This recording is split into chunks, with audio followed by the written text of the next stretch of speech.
நடிகர் ராஜேஷ் அவர்கள் வீட்ல வேலை பார்க்கக்கூடிய பணிப்பெண், இப்ப ராஜேஷ் அவர்களுக்கு இறக்கறதுக்கு முந்தின நாள் இரவு எப்படி இருந்துச்சு? என்ன நடந்துச்சு? அப்படிங்கிற மாரி எக்கச்சக்கமான விஷயங்கள ரொம்ப அதிர்ச்சி தரக்கூடிய தகவல் வெளியிட்டிருக்காங்க. அதோட விவரத்த இந்த வீடியோல பார்க்க போறோம். தமிழ் சினிமால ஒரு பழம்பெரும் நடிகரா வலம் வரக்கூடியவர் தான் நடிகர் ராஜேஷ். 75 வயசு ஆகக்கூடிய ராஜேஷ் அவர்கள் திடீர்னு மூச்சுத்திணறல் ஏற்பட்டு ஹாஸ்பிட்டலுக்கு கூட்டு போற வழியில உயிரிழந்திருக்காரு. இந்த ஒரு விஷயம் அவங்க குடும்ப சேர்ந்தவங்க மத்தியில மட்டும் கிடையாது. ஒட்டுமொத்த திரையுலகத்த சேர்ந்தவங்க மத்தியிலும் ஒரு மிகப்பெரிய அதிர்ச்சி சோகத்தை ஏற்படுத்தியிருக்குது. ராஜேஷ் அவர்கள பொறுத்தவரைக்கும் உதவும் மனப்பான்மை அதிகமா கொண்டவர்.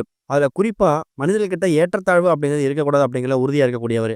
அப்படிதான் தான் வீட்ல இருக்கக்கூடியவங்களையும், தான் வீட்ல வேலை பார்க்கக்கூடிய பணியாட்களையுமே சரிசமமா நடத்துவாராம். அதுல குறிப்பா அவங்களுக்கு தினமும் என்ன சாப்பாடு சமைக்கிறாங்களோ, என்ன சாப்பாடு சாப்பிடுறாங்களோ, அந்த சாப்பாட தான் அவங்க வீட்ல வேலை பார்க்கக்கூடிய வேலையாட்கள், பணியாட்கள் சாப்பிடணும் அப்படிங்கிறதுல ராஜேஷ் ரொம்ப ஸ்ட்ரிக்ட்டா இருப்பாராம். இத பத்தி இப்ப ரீசென்ட்டா அதாவது ராஜேஷ் இறந்து போனதுக்கு அப்புறம் அவங்க வீட்ல வேலை பார்க்கக்கூடிய பணியாட்கள் ராஜேஷ பத்தி என்ன சொல்லியிருக்காங்கன்னா, ஐயா ரொம்ப தங்கமானவரு.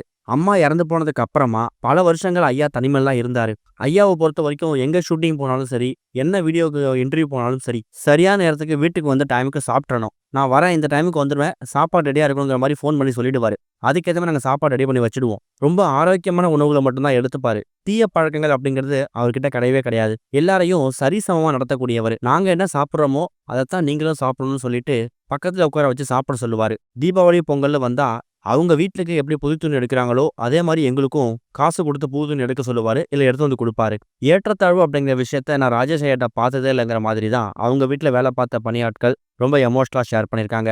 அத விட முக்கியமானது, அவர் இறந்து போறதுக்கு முந்தின நாள் இரவு நல்லா தான் பேசிட்டு இருந்தாரு. நெறைய நேரங்கள்ல படங்கள பத்தியும், ஆன்மீகத்த பத்தியும் தான் பேசுவாரு. கைய கொடு நான் ஜோசியம் பார்க்குறேன். உன் எதிர்காலம் எப்படி இருக்குன்னு சொல்றேங்கிற மாரி பல விஷயங்கள் சொல்லுவாரு.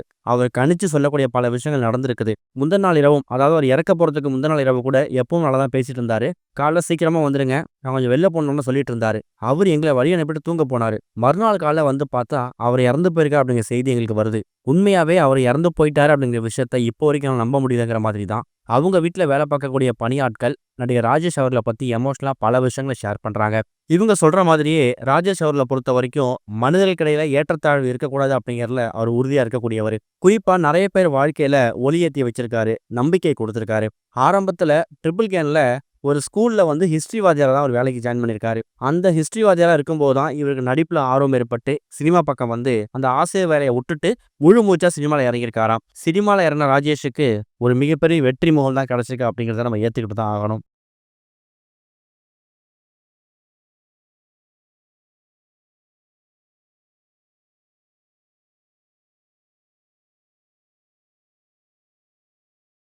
இதுவரைக்கும் கனெக்டிங் டிவிக்கு சப்ஸ்கிரைப் பண்ணனா மறக்காம சப்ஸ்கிரைப் பண்ணிக்கங்க. உடனடி அப்டேட்ஸ் பெறுவதற்கு நோட்டிஃபிகேஷன் பெல்லையும் கிளிக் பண்ணிக்கங்க.